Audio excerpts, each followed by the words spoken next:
बोल दे परम पूज्य बाबा गुरु घासीदास से की जय। आओ सवारी हो, आज हम आप उनके भी अपन छोटे से संस्थान लेके आए हवन, जेकर नाम हवाई सच के ज्योति चौका पार्टी ग्राम अर्जुंदा जिला बालोद छत्तीसगढ़। आओ मैं अपन कलाकार भाई बन के परिचय बता दे। सर्वप्रथम हमला सत्यान की देवैया, सद्बुद्धि के लखिया, परम पूज्य गुरुदेव गद्दे में आसीन हुआ श्रीमान रूपचंद जी कुरे महंत कड़िहार ग्राम चिंदी वाले। हमर पार्टी के पेटी मास्टर भाई श्री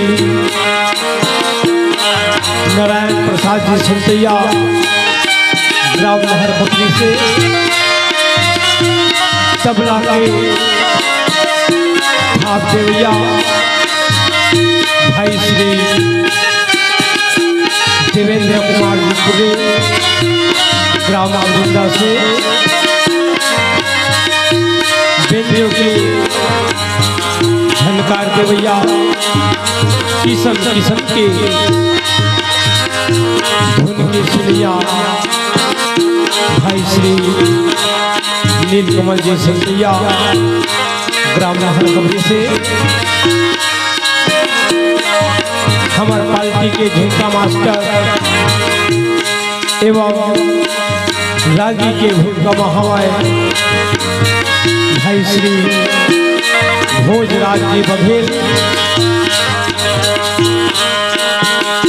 ग्राम सुखरी से। मैं आप उनके बीच में अपन टूटी फूटी वाणी में बाबा जी की महिमा के गुणगान करके कोशिश करूं। मोर नाम नवीन कुमार कुरे ग्राम अर्जुंदा जिला बालोद छत्तीसगढ़ से। जय श्री राम, जय श्री राम, जय श्री राम।